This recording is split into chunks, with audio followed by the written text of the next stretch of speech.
Hello and welcome to Healthy Mind, Healthy Life with your host Avik. This podcast is all about exploring the latest research, sharing personal stories, and providing personal tips for improving our mental health and well-being. Each episode will be joined by experts in the field of mental health, as well as individuals who have experienced the transformative power of a healthy mind firsthand. Together, we will dive into a range of topics from managing stress and anxiety to building resilience and cultivating happiness. So, join us on this journey to discover new ways to take care of our minds, bodies, and souls. And let's work together to create a healthier, happier world one episode at a time. So, let's get started.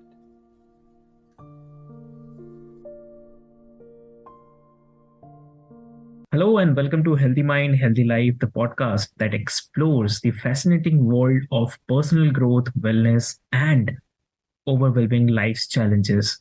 I'm your host, Avik, and I'm thrilled to have you join us today for an incredible episode featuring a truly inspiring guest, Magic Barclay. So, our guest, Magic, today, is a remarkable individual who has not only endured numerous health battles, but has also emerged as a beacon of hope and resilience. So, as a single mother of two for the past decades, Magic has faced the relentless storms of life, including cancer, Lyme disease, stroke, diabetes, heart attack, and hypoxia. So, like, through it all, she has discovered that treating the root cause of any illness provides the tool to achieve a level of healthy and vitality once thought unimaginable. So, beyond her professional achievements, Magic embraces life with a passion for nature and self care. She finds solace in hiking through the beautiful Australian bush and devotes time to growing organic food for her family. Additionally, her compassionate heart extends to wildlife rescue, exemplifying her deep connection to the world around her. So, like in her teens, in her teens, she lack of control over her life to lead to eating disorders, and she sought like solace in her weight. So like she battled eating disorders while also becoming entangled in alcoholism. So we'll discuss a lot more about Magic. So today, Magic joins us to share her remarkable story, the lessons she learned, and the transformative insights she gained along the way. Her experiences will inspire you to take charge of your health, embrace self love, and overcome any obstacles that stand in the way of living your best life. So get ready to be inspired and discover the power of healthy mind and a healthy life. So without further ado, let's welcome the incredible Magic to Healthy Mind and Healthy Life. Welcome to the show, Magic. Avik, thank you so much for having me. Wow, you really did my bio some justice there. Yeah. So and I really believe that from this episode, listeners gonna learn a lot of things from your experiences and the vast knowledge you have gained throughout. So it will definitely be a great success, I would say. So before we deep dive, can you explain the concept of gut-brain connection and how it influences our mental well-being? So they say it all starts in the gut, and it does, because the gut has an axis or an axis to every part of the body. The one to the brain is particularly interesting, though. So in our gut, we have a microbiome. It's like its own little world. There's flora and fauna in there that are supposed to be there. And so what happens is the good bacteria in our gut for example, help make our neurotransmitters. So they make the chemicals that become our neurotransmitters like serotonin, dopamine, acetylcholine, and, GABA. These are probably the biggest four. There's a couple more, but they're the four that make us feel good. They're the four that then go on to help us sleep. So serotonin makes melatonin or converts to melatonin. So it's really important that we look after our gut health. Now, when the gut health is not where it needs to be, we start seeking these neurotransmitters through our behavior. So, through anxiety, we know that we can be low in GABA and low in dopamine. And so particularly young women will turn to alcohol, as I did, because it gives us that same feeling of a dopamine hit. But it's not coming from our gut. It's now coming from alcohol, which has other side effects, obviously. And so by looking after our gut, whether we're men, women, no matter what age, we can help these good bacteria make the neurotransmitters. So it really does start there. Nothing ever stays in the gut if you've got a leaky gut, though. So just as the good bacteria make neurotransmitters to make us feel great and help us get to sleep and before that enjoy our day, the bad bacteria can leak out into our bloodstream, and one in particular can wreak havoc by breaking down the blood-brain barrier. So it still travels the same axis as the neurotransmitters that the good bacteria make, but when we've got a broken blood-brain barrier, we end up with conditions like Parkinson's, Alzheimer's, MS. So really we have to start with gut health. That's true. That's true, I believe. It's very, very important as well for our health.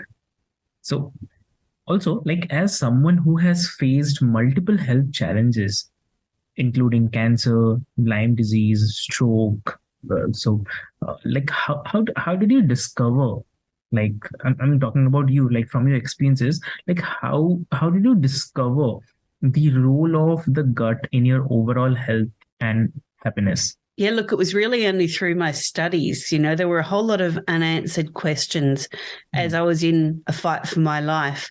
And when I stumbled across one of my mentors, Dr. Stuart Gillespie, I actually did a consult with him, and I did with him what I do now for clients. And I went through all of my history and things that I couldn't see, he saw.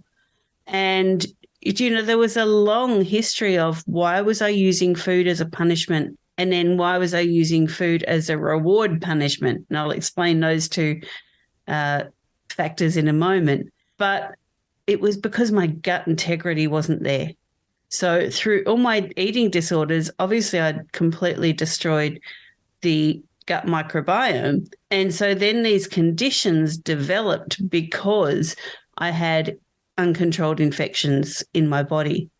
And so when you have uncontrolled infections and toxicity, you end up with things like cancer, and you end up with things like, heart disease. And so I'll just go back to those two things. There's punishment. Okay, so we know what that is. You're punishing yourself through food or lack of food or alcoholism. But there's also reward punishment. So you tell yourself it's a reward and you punish yourself by having too much. So I had multiple eating disorders. One was a clear punishment, anorexia. One was a reward punishment, which was binge eating. So in my mind, I was telling myself I'm rewarding myself, but it became a punishment because I did it too much. Exactly true.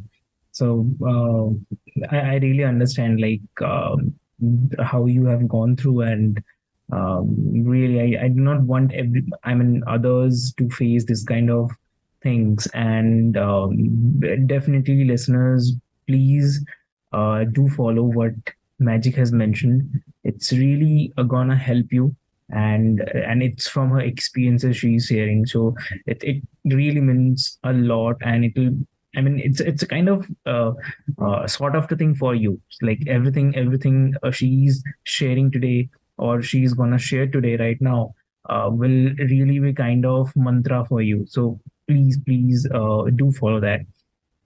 Also, so Magic, like, what specific experiences or research has led you to understand the importance of treating the root cause of illness for achieving optimal health?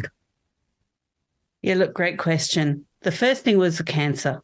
Yeah. Cancer doesn't just happen. Cancer, I liken it to a big rubbish bin.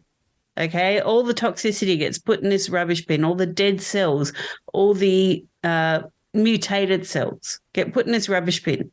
And then you seal the bin, you push the lid in, and then you gaffer tape. I don't know if you have gaffer tape there, very strong tape that, is used to hold electrical things down. And you gaffer tape around the edge of the bin. And then you think that's not good enough. I'm going to put some clamps on and I'm going to weld those clamps tight. Okay, so there's no way this bin's coming undone by itself. That is what a cancer is in the body. What we do is then with mainstream medicine, we go and biopsy it. We try and cut it out. We try and poison it out. So what we end up doing is the lid comes off. And so those dead cells, that waste, that toxicity starts traveling around the body. So cancer is not to be feared. It's an end result of a long process, though. So for me, it was lots of exposure to toxicity, chemicals, alcohol, toxic thoughts, just hate on myself, hate from family members, difficult friendships, lots of travel, lots of airplane travel at that time in my life. So a whole lot was going on. The cancer didn't just happen.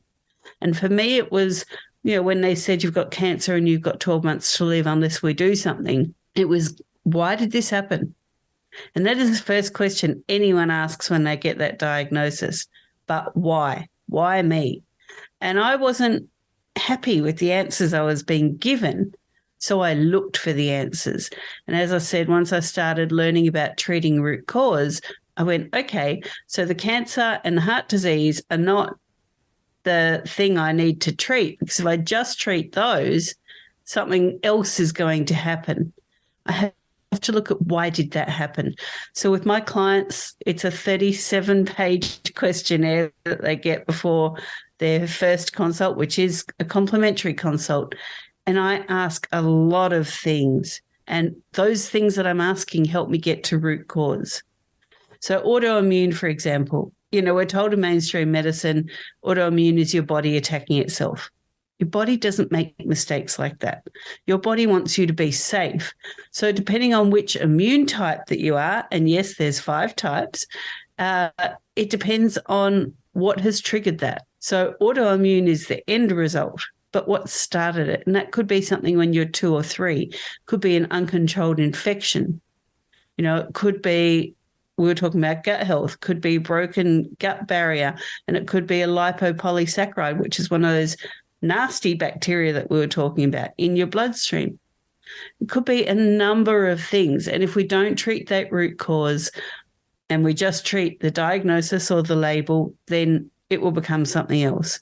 And so you hear of people getting lots and lots of diagnosis. First they've got Crohn's disease, for example, and then they've got psoriasis, and they've got Alzheimer's or Parkinson's, and then they've got cancer. Well, that is all on the same trajectory.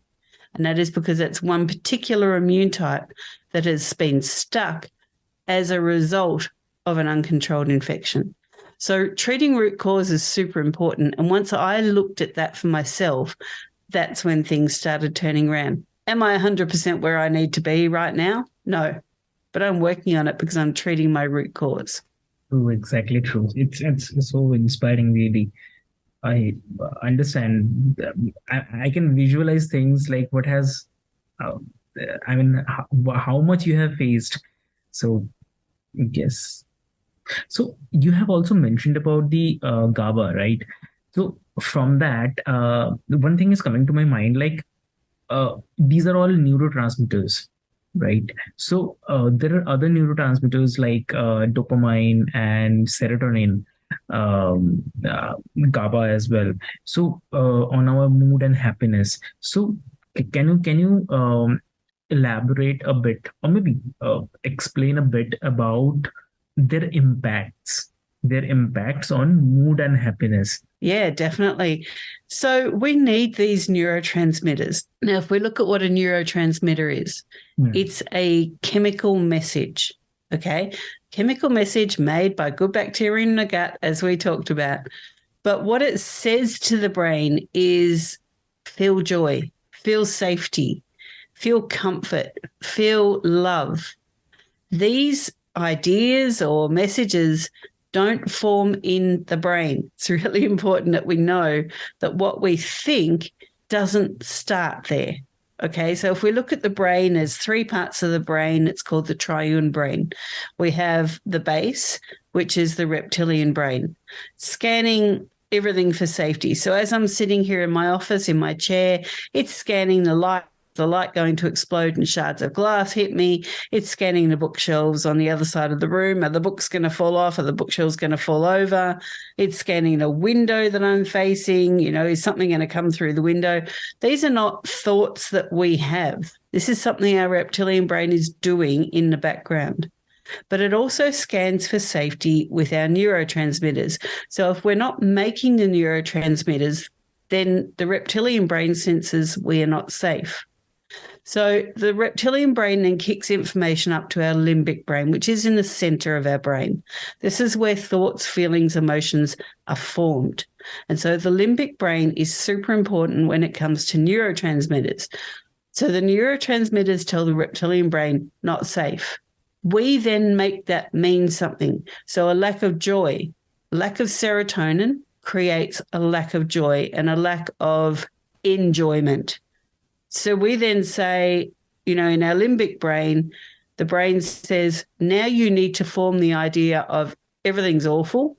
I'm so unhappy. Nothing is okay in my world. Okay. So then what do? We start forming a depression. Yeah. So this is what that looks like, a form of depression. And so this is because there's no neurotransmitter of serotonin. Now with dopamine, it's very similar. Okay, so dopamine is not more the physical enjoyment, but more of the emotional enjoyment. So serotonin gives us, hey, be happy, everything's great today. You love your job, you love your family, whatever. Dopamine gives us, hey, I really love myself today.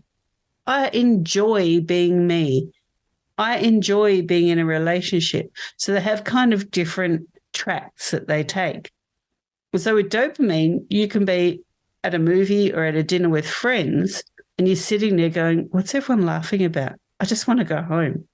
I'm really not enjoying here. How quickly can I make an exit from this event? Because I just want to go home. I want to go to bed. Yeah. Okay. So that's what that can kind of look like. But the limbic brain says you're not enjoying yourself. You don't need to be here. You know, these are not your people, even though they are your people because they've got you back 100%. But you start feeling that they don't. So a different type of depression, a more antisocial kind of presentation. Now, GABA.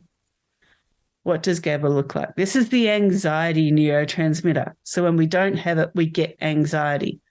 So with a lack of GABA, the limbic brain then says, well, you know what? If I go out, something might happen.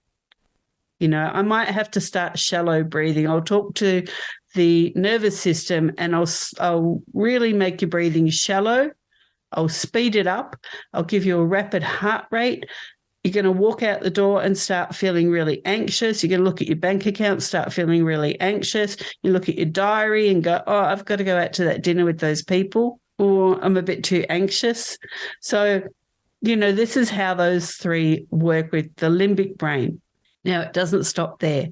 In the front part of the brain, after the limbic brain, we have our logical brain. And so this is where we make equations, okay? So not only does the reptilian brain say you're not safe because there's a lack of neurotransmitters, now our emotional or limbic brain says you're not safe and now you're not enjoying yourself.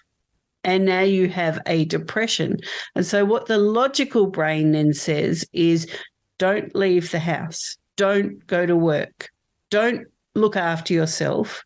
Don't do anything like that, because now I've made this equation with a lack of neurotransmitters and a lack of emotion that now, or with too much negative emotion, and now here's the equation of that. This is what it looks like for the rest of your life. And so what we see is people with depression and anxiety, and those equations are incorrect. And it all starts with the lack of neurotransmitters. Wow, exactly. So clearly mentioned about it. Like, I really love the way you explained it. and it's really true. So the way you mentioned about the dopamine, exactly, and these things happens with us, and in real time, maybe we can relate right now, but when it's happening, maybe that time we do not understand like what exactly our brain is trying to explain us, tell us, ki, this is happening. You should take care of yourself. So yes, true. So in your journey to wellness, how did you address the hormonal imbalances and the role they played in your mental and emotional well-being? Yeah, look, for me, this brings a whole nother thing in. Where was my cancer? My cancer was in my thyroid, and it had traveled through to my lymphatic system. So all my hormones were out of whack. But if I look back at my history now, my hormones were already out of sync. They weren't in the balance that they need to. There was an imbalance. Mhm. So, I was very low on estrogen. Then I became very high on estrogen, and then my testosterone was out of whack. My progesterone was out of whack. And so really my whole endocrine system was crashing because I didn't have, the things in place to look after my gut, to look after my brain, to look after the rest of my body. And so my thyroid then went, okay, I'll pick up the slack, but it just can't do it by itself. So a lot of the toxicity was in my thyroid. My hormones were completely out of balance. Where did that start? The gut. So these neurotransmitters also are precursors to hormones. Okay, so I mentioned young women before turning to alcoholism, specifically when they start to develop bad or out of sync periods. Okay, so you can get very light periods or very heavy periods. And so what we see is worldwide, women around 16 to 19 turning to alcohol to get that hit of GABA and dopamine. But what is also happening is their reproductive hormones are out of whack. And so we really have to look at what started. What was their first period like? What was happening at around that time? How did they feed their bodies? What was their self-care like at around that time? Because now, 5-6 years later, it's presenting as something else.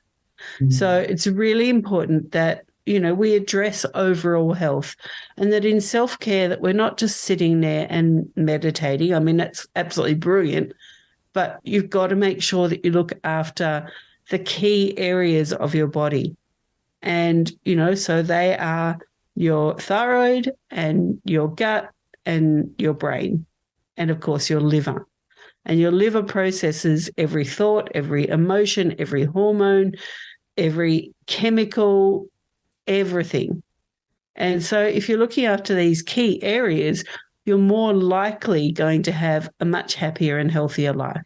Wow. So that means you're saying liver also plays an important role in it. Yeah. So when we have an excess or a lack of hormones, the liver's involved in that, particularly in excess. So, if we have excess estrogen or testosterone, the liver has to get rid of the excess. It's the, I want to say like a filing system for the whole body. And I don't know if you've ever seen SpongeBob. Okay, I liken the liver to an episode of SpongeBob SquarePants. And SpongeBob, the main character, in his brain, he's got this filing cabinet, and, someone says, what's your name? He's been, I want to say, put under hypnosis and told he can only do one thing. And so someone asks him, what's his name? And in his brain, he's going through this filing cabinet. What's your name? What's your name? What's your name? And all these files are going everywhere.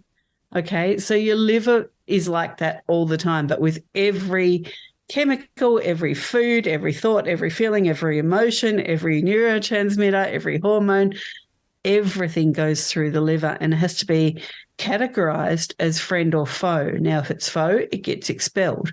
So the liver then sends messages to the excretory system and says, get rid of this. Sends messages to the lymphatic system, says, get rid of this. If it's friend, it gets recirculated and repurposed like a nutrient or like a neurotransmitter, and sometimes like a hormone if it's not in excess. Understood. Like really, really a new thing I definitely understood. So it's a good thing. Also, like as an expert in PNEI, I'll just explain like it's psychoneuroendoimmunology of trauma. So, what insights can you provide on how trauma impacts the gut brain or gut brain axis, and what approaches can help individuals like heal from trauma related health issues? Yeah, look, PNEI is an amazing pathway of 4 systems. So we talked about the triune brain before, about that limbic brain in the center. That's the P. So we have thoughts, we have emotions, we have feelings, we form our own hypothesis on things. That is the P. Now, I'm going to give an example of public speaking. A lot of people are scared of public speaking, or they tell themselves that they're scared of public speaking. So imagine I'm 5 or 6 and I'm at school and I'm giving a talk to the class and something goes wrong, right? I form a thought I cannot speak to people because something went wrong. I've collated the evidence and I've stored that for later. Okay, so then imagine I'm 40 and then I get asked to talk to 30,000 people. In my brain, speaking has created an event already that something went wrong. So I might have the thought or feeling of, I can't speak to people. Okay. So what happens then is the P, the psycho, then sends a message to my nervous system, as mentioned before. And so what it'll say is, you are not safe. Remember, the whole body has to keep you safe. That's the only job. All right. The P, my limbic system, says to my nervous system, you are not safe giving a talk because when you were 5 or 6, this happened. And see, here's the evidence. I've got evidence to back up my hypothesis. So the nervous system says, wow, you're not safe speaking to people. So now you're going to start getting some neuropathy in your fingers, tingling in your fingers and in your feet. You might start getting a massive headache.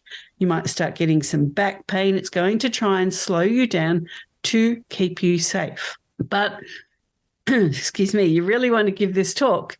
So you ignore the P and you ignore the N. So then the nervous system calls in the endocrine system. It says, you are not safe giving this talk. I've tried to tell you. P, psycho tried to tell you. N, neuro tried to tell you. So now E, endocrine, is going to try and tell you. So you might start getting sweaty and you'll be like, oh, I'm so sweaty and, I'm feeling nauseous and dizzy. You're not safe. Don't do the talk.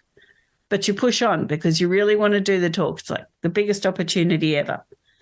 And then the day before the talk, you wake up and you've lost your voice, or your nose is running and you feel like you've got a head cold or the flu or something.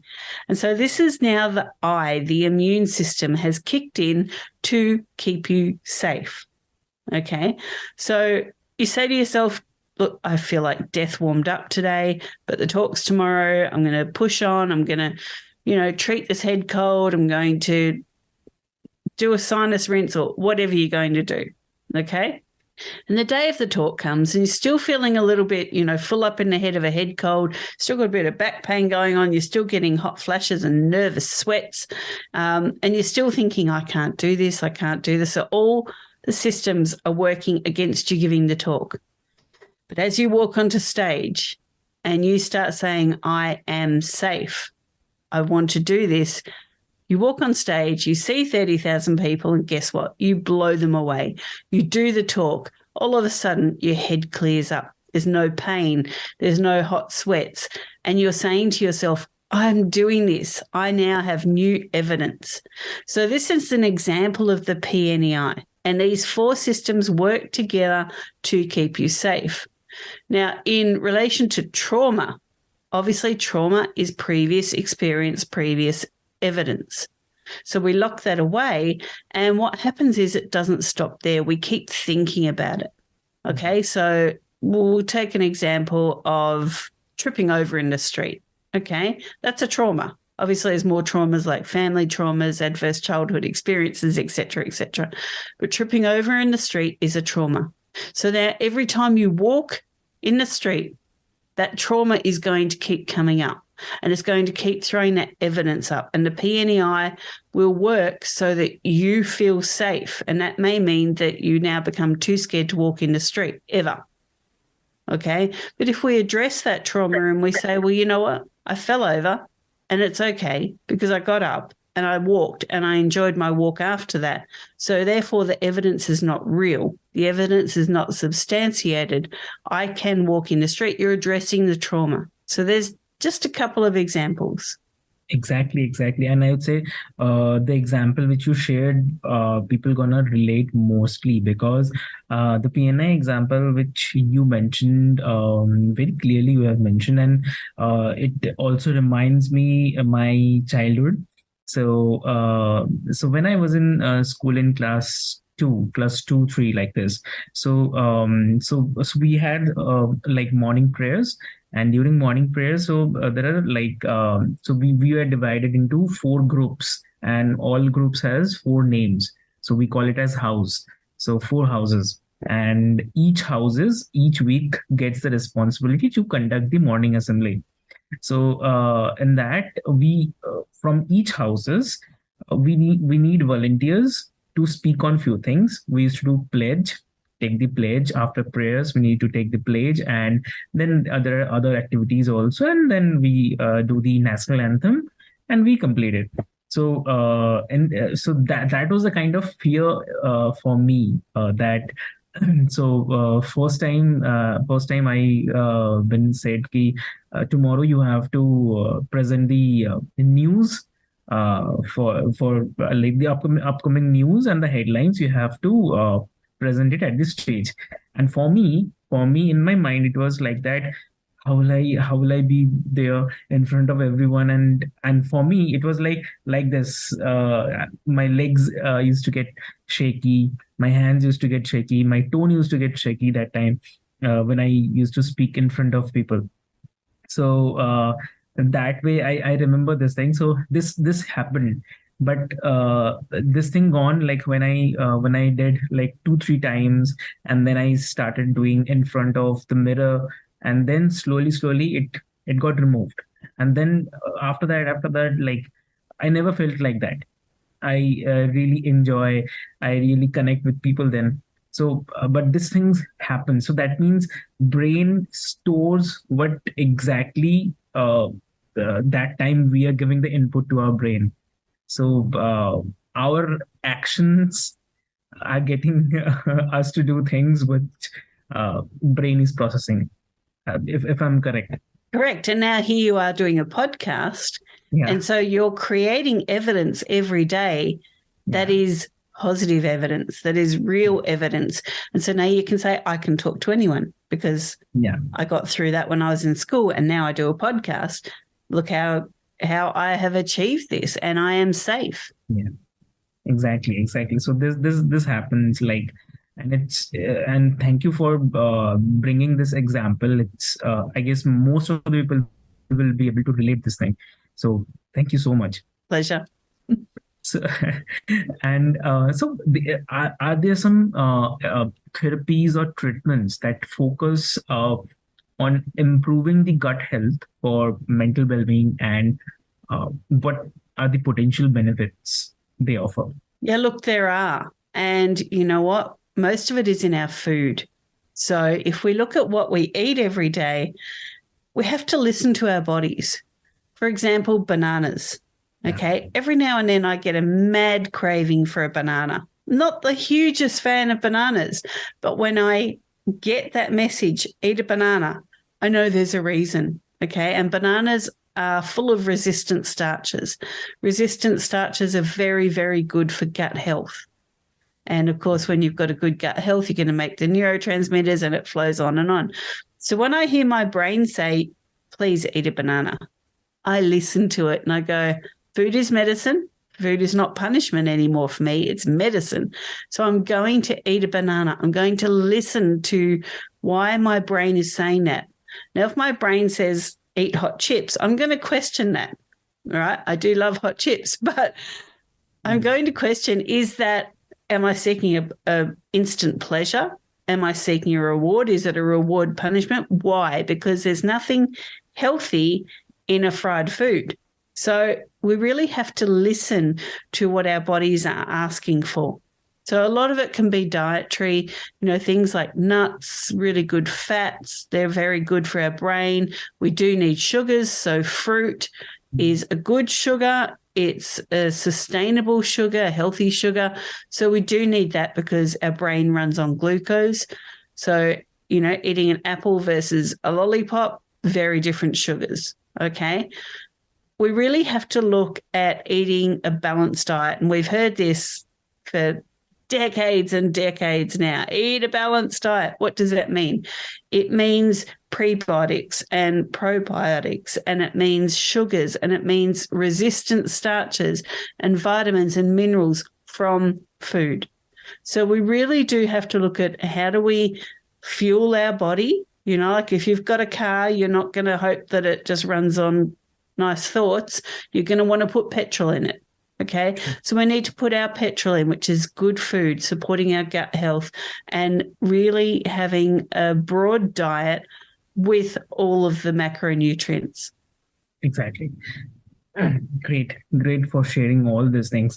And before we wrap up, I have to ask, any key message or advice would you like to share with our listeners who may be struggling with their mental well-being and seeking more ways to improve their mental or the overall happiness?